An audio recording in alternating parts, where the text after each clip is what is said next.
जय Hind my dear students. तो चलिए आज क्लास 10th के धातु और अधातु चैप्टर से लगभग 25 ऑब्जेक्टिव क्लियर करेंगे, जो आप लोग का बिहार बोर्ड के लिए बहुत ही ज़्यादा इम्पोर्टेंट है। तो चलिए मैं वीडियो को शुरू करता हूँ। आज का सबसे पहला क्वेश्चन क्या है कि अमलगम एक मिश्र धातु है जिसमें एक धातु हमेशा रहता है। तो अमलगम जो होता है, अमलगम में एक मिश्र धातु रहता है। तो वो जो धातु जो रहता है हमेशा, तो वो कौन सा धातु है? तो वो जो धातु है, तो इसमें से कॉपर है, सिल्वर है, पारा है या सोना है। तो ये चार ऑप्शन में कौन सा होगा? तो अमलगम में जो वो मिश्र धातु है उसका नाम है क्या? आपका पारा। Option number C correct answer. ठीक है, आंसर देख सकते हैं आप क्या? सी। अब देखिए क्वेश्चन नंबर 2 क्या बोल रहा है कि निम्न में कौन सा पदार्थ ऑक्सीजन से संयोग नहीं करता है? मतलब ऑक्सीजन, मतलब ऐसा कौन सा पदार्थ है, ऐसा कौन सा तत्व है जो ऑक्सीजन के साथ संयोग नहीं करता, ऑक्सीजन के साथ कॉम्बिनेशन नहीं करता है? तांबा, गोल्ड, जिंक, पोटाशियम। देखो कि गोल्ड जो है, गोल्ड को सोना उसको कहा जाता है। ठीक है, सोना एक जो है ऐसा तत्व है जो ऑक्सीजन के साथ कभी अभिक्रिया नहीं कर सकता है। ठीक है, उसके बाद क्वेश्चन नंबर 3 है, आंसर भी देखेंगे तो देख लीजिए इसका। ठीक है, उसके बाद क्वेश्चन नंबर 3 है। क्वेश्चन नंबर 3 में क्या बोल रहे हैं? विद्युत का सर्वोत्तम सुचालक कौन है? सुचालक मतलब होता है क्या कि जिसमें करंट का आना जाना होता है उसे सुचालक कहा जाता है। ठीक है, और कुचालक उसे कहा जाता है जिसमें करंट का आना जाना नहीं होता है, उसे कहा जाता है कुचालक। तो यहाँ बोला है क्वेश्चन नंबर 3 में कि कौन विद्युत का सर्वोत्तम सुचालक होता है, मतलब विद्युत का सबसे ज़्यादा सुचालक होता है जिसमें ज़्यादा करंट फ्लो हो सकता है। 3 नंबर है, तो 3 नंबर का आंसर क्या हो जाएगा? Option A Cu, option B Ag, option C Al, option D Fe। तो इसका करेक्ट आंसर आपका क्या हो जाएगा? Ag हो जाएगा। Ag आपका, Ag को बोला जाता है क्या? एक Ag होता है और एक होता है क्या? Au।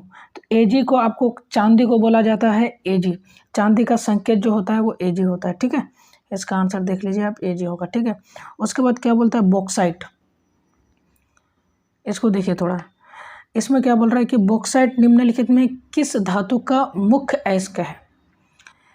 बॉक्साइट जो होता है, बॉक्साइट में जो है धातु जो प्रेजेंट रहता है, धातु जो उपस्थित रहता है उसमें एल्युमिनियम रहता है। कौन सा धातु रहता है? एल्युमिनियम धातु रहता है। ठीक है, तो इसका करेक्ट आंसर क्या हो जाएगा?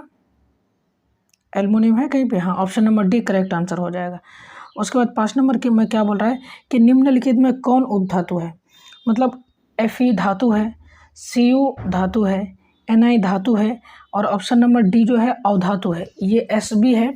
Sb इसको बोला जाता है क्या? अंटीमनी। इसको क्या बोला जाता है? अंटीमनी। ANTIMONY। ठीक है, अंटीमनी बोला जाता है इसको। ठीक, उसके बाद क्वेश्चन नंबर 6 क्या बोल रहा है? शुद्ध सोना को व्यक्त किया जाता है।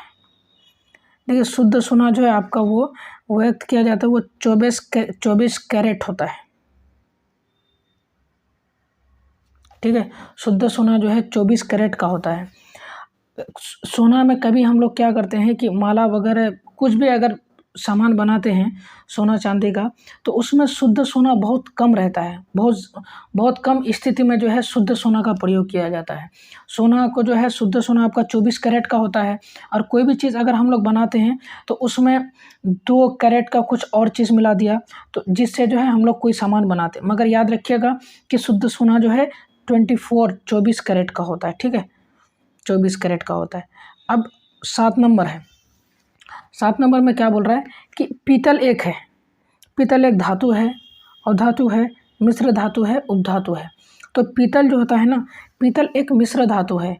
पीतल में जो है धातु और अवधातु का मिश्रण होता है, जिससे जो है पीतल को क्या कहा जाता है कि पीतल एक मिश्र धातु है। अब देखिए क्वेश्चन नंबर 8 में क्या बोल रहा है कि निम्नलिखित में से किसे चाकू से काटा जा सकता है? देखिए बात याद रखिएगा, लिथियम को भी चाकू से काटा जाता है और पोटासियम को भी चाकू से काटा जाता है। मगर सबसे पहले आता है कि आपका लिथियम, सेकंड में आता है कि आपका पोटासियम। अगर लिथियम अगर ऑप्शन में कहीं पे रहा तो हम लिथियम को मारेंगे, करेक्ट आंसर। और लिथियम अगर नहीं रहा तो पोटासियम को मानेंगे।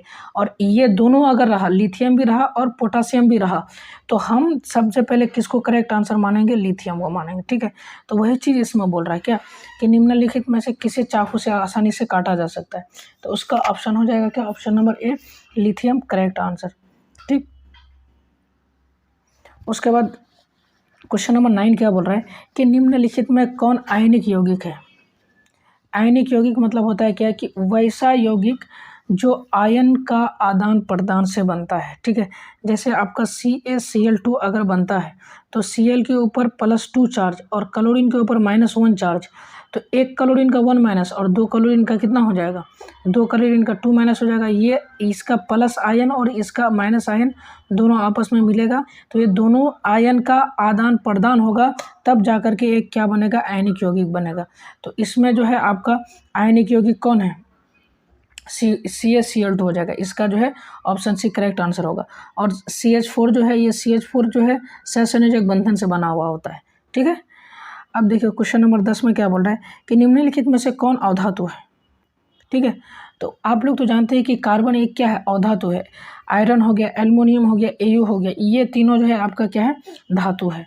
ठीक है, उसके बाद देखिए क्वेश्चन नंबर 11 है। क्वेश्चन नंबर 11 में आपको थोड़ा बहुत इसके बारे में बताऊंगा, क्योंकि क्वेश्चन नंबर 11 से आप लोग का कम से कम नहीं भी होने से कि 30 से 40 ऑब्जेक्टिव क्लियर हो सकता है। तो इसको जो आप क्या बड़ी अच्छा से देखते रहें। सबसे पहले मैं आपको बताऊंगा क्या ये जो है ये पूरा का पूरा को बोला जाता है क्या? सक्रिय श्रेणी।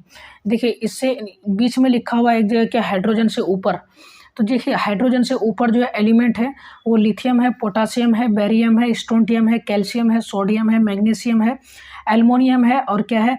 Mn है। मतलब क्या? Mn है। उसके बाद Zn है, Kr है, Fe है, Co है, Ni है। ठीक है, एल्युमिनियम हो गया, उसके बाद मैग्नीज हो गया, उसके बाद जिंक हो गया, क्रिप्टन हो गया, उसके बाद आयरन हो गया, कोबाल्ट हो गया, निकल हो गया। ये आपका हाइड्रोजन से ऊपर है। तो इसको क्या बोलता है कि ये हो गया लिथियम, पोटासियम, बेरियम। हाइड्रोजन से ऊपर सब जितना भी सारा एलिमेंट है, ये अगर अम्ल के साथ अभिक्रिया करेगा तो ये हाइड्रोजन गैस देता है। ठीक है, ये सारा अगर अम्ल से अभिक्रिया करेगा तो क्या देगा? हाइड्रोजन गैस देता है। तो इसलिए बोला जाता है, इसका ट्रिक्स है क्या? लिख बा सर का ना मगल मंजन कर फेकोनी।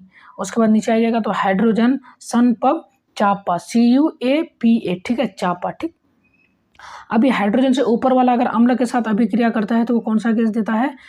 हाइड्रोजन गैस देता है। ठीक है, देखिए आपका लिथियम सबसे ज़्यादा अभिक्रियाशील है, पोटासियम लिथियम से थोड़ा कम अभिक्रियाशील है, बेरियम पोटासियम तो थोड़ा कम अभिक्रियाशील है, स्ट्रोंटियम बेरियम से थोड़ा कम अभिक्रियाशील है। मतलब कि ऊपर वाला जो तत्व है वो सबसे ज़्यादा अभिक्रियाशील है, और नीचे वाला तत्व जो है अभिक्रियाशीलता उसका क्या करते जाता है? घटते जाता है।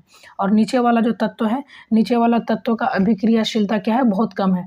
और ये जितना भी सारा एलिमेंट है, लिकबा, सरकाना, मगल, मंजन कर, फेकोनी, हाइड्रोजन, सनपप, चाप, इसको बोला जाता है सक्रियता श्रेणी या सक्रिय श्रेणी। ठीक है, तो आइए 11 नंबर क्वेश्चन में क्या बोलता है कि सक्रियता श्रेणी में हाइड्रोजन के ऊपर के धातु अम्ल के साथ अभिक्रिया कर हाइड्रोजन आयन बनाती है। एकदम गलत है। अम्ल के साथ अभिक्रिया कर हाइड्रोजन गैस बनाती है। Option number B correct answer होगा इसका। ठीक है ना, देखिए ऑप्शन नंबर बी। अब देखिए क्वेश्चन नंबर 12 क्या बोल रहा है? उच्च विद्युत धनात्मक के कारण धातु के परमाणु बनाते हैं। उच्च विद्युत धनात्मक के कारण धातु परमाणु धनायन बनाते हैं। क्या बनाते हैं? धनायन बनाते हैं। तो इसका करेक्ट आंसर क्या हो जाएगा? ऑप्शन ए। आंसर मिला लेते हैं इसका। ठीक है, क्वेश्चन नंबर 13 में क्या बोल रहा है आपका कि धातु के ऑक्साइड सामान्य होते हैं। देखिए एक धातु के ऑक्साइड होगा और एक अधातु के ऑक्साइड होगा। तो धातु का जो ऑक्साइड होगा, धातु का ऑक्साइड को बोला जाता है क्षारीय, और अधातु जो है अधातु का ऑक्साइड को बोला जाता है अम्लीय। इस चीज़ को हमेशा आप लोग याद रखिएगा। ठीक है, उसके बाद 14 नंबर क्या बोल रहा है? अयस्क से चुंबकीय अशुद्धियों को दूर करने के लिए जो विधि प्रयुक्त की जाती है वो कौन सा वो विधि होता है? तो उसको बोला जाता है आपका चुंबकीय पृथक्करण विधि। 15 नंबर में बोल रहा है कि सल्फाइड अयस्कों का सांद्रण किया जाता है। तो सल्फाइड अयस्क जो होता है उसका सांद्रण जो है फैन प्लॉन विधि द्वारा किया जाता है। ठीक है, क्वेश्चन नंबर 16 बोल रहा है कि निम्न में कौन एल्युमिनियम का मिश्र धातु? निम्न अगर रहेगा तो ऑप्शन रहेगा, समझे कि नहीं, बहुत सारा ऑप्शन रहेगा, 4 ऑप्शन रहेगा लगभग। बोल रहा है क्या निम्न में कौन Al का मिश्र धातु? Al बोले तो एल्युमिनियम का मिश्र धातु कौन है? तो उसका आंसर क्या हो जाएगा? Mg, मतलब मैग्नीशियम। उसके बाद 17 नंबर क्वेश्चन क्या बोल रहा है, सीयू का निष्कर्षण किया जाता है। समझिए सीयू जो होता है, सीयू का निष्कर्षण किस एस्क से किया जाता है, तो उसका सीयू का जो निष्कर्षण किया जाता है वो आपका है क्या, CuFeS2 CuFeS2 से जो आपका जो है सीयू का निष्कर्षण किया जाता है। उसके बाद 18 नंबर क्वेश्चन क्या बोल, अवधातु का परमाणु के बाहरी शेल में मतलब आउटर मोस्ट ऑर्बिट में मतलब बाहरी कक्षा में इलेक्ट्रॉन की संख्या होती है। जैसे धातु का एक बाहरी कक्षा में इलेक्ट्रॉन की संख्या कितना होता है, उसके बाद अवधातु का बाहरी कक्षा में इलेक्ट्रॉन की संख्या कितना होता है। तो इसमें बोल रहा है क्या कि अवधातु का बाहरी कक्षा में इलेक्ट्रॉन की संख्या कितना होता है आपका 4, 5, 6, 7, 8। जैसे कार्बन का बाहरी कक्षा में कितना है 4 है, नाइट्रोजन का 5 है, तो उसी तरह सब क्या रहते चलते जाएगा। तो अवधातु जो है, अवधातु का बाहरी कक्षा में इलेक्ट्रॉन की संख्या कितना होता है 4 होगा, 5 होगा, 6 होगा, 7 होगा या 8 होगा। और धातु का क्या होगा आपका 1, 2, 3 होगा। ठीक है, अब आप क्वेश्चन नंबर 19 देखिए। क्वेश्चन नंबर 19 क्या बोल रहा है कि साधारण गंधक किस आणविक रूप में पाया जाता है। गंधक जो होता है आपका, गंधक जो होता है वो S8 के रूप में पाया जाता है। ठीक है, उसके बाद क्वेश्चन नंबर 20 क्या बोल रहा है, फॉस्फोरस का आणविक सूत्र होता है। देखिए फॉस्फोरस जो है, फॉस्फोरस का जो संकेत P होता है, मगर फॉस्फोरस जो है उसका आणविक सूत्र जो है वो P4 के रूप में रहता है। ठीक है, उसके बाद बोल रहा है आपका कि सोना किस अम्ल से घुल जाता है। अब देखिए सोना जो है, बोल रहा है कि सोना कौन ऐसा अम्ल है, कौन ऐसा पावरफुल अम्ल है, एसिड है जो सोना भी उससे घुल जाता है, तो उसका नाम क्या है आपका अम्लराज। क्या उसका नाम है, अम्लराज। उसके बाद क्वेश्चन नंबर 22 क्या बोल रहा है कि कौन सा धातु कमरे के ताप पर द्रव अवस्था में पाया जाता है। देखिए कमरे के ये द्रव अवस्था में जो है 2 तत्व पाया जाता है, एक धातु में और एक अधातु में। तो आपका धातु में ब्रोमीन पाया जाता है और अधातु में पारा पाया जाता है। ब्रोमीन को Br लिखा जाता है और पारा को Hg लिखा जाता है। ठीक है, क्वेश्चन नंबर 23 बोल रहा है आपका कि सोना और टीन का मिश्र धातु को कहते हैं। तो सोना और टीन जो है उसका मिश्र धातु को सोल्जर कहते हैं। क्वेश्चन नंबर 24 में आ जाइए। बोले निम्न में कौन अभिक्रियाशील है। बोलता है क्या, निम्न में कौन अभिक्रियाशील है, बोलने का मतलब है कि सबसे अधिक अभिक्रियाशील कौन है। तो ऑप्शन सारा दिया हुआ है, Cu है, Hg है, Ag है, Au है। तो आप आइए नीचे आ जाइए, इसका थोड़ा बहुत कंसेप्ट में देने का कोशिश करा है। देखिए हाइड्रोजन है ऊपर, उसके बाद Cu है, Hg है, Ag है, Pt है, Au है। तो यहाँ पे तो आपका साइड में लिखे हैं क्या, ऊपर से नीचे जाने पर अभिक्रियाशील कम होता है। जो तत्वों का अभिक्रियाशील है ऊपर हाइड्रोजन से नीचे अगर जाएंगे तो कम होगा, और अगर नीचे से अगर ऊपर जाएंगे तो अभिक्रियाशील बढ़ेगा। तो आपका हाइड्रोजन सबसे ज़्यादा अभिक्रियाशील होगा। ये जितना भी सारा तत्व दिया हुआ है उसके बाद Cu होगा।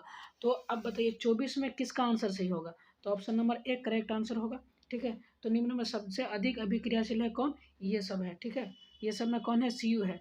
मगर आपको सक्रियता श्रेणी जो है इसमें बहुत सारा एलिमेंट का नाम लिखा जाता है, तो उसका मैं आप लोग को ट्रिक्स भी बताया हूँ आगे पे। लिखबा, सरकाना, मगल, मंजनकर, फेकोनी, हाइड्रोजन, संभव, चापा।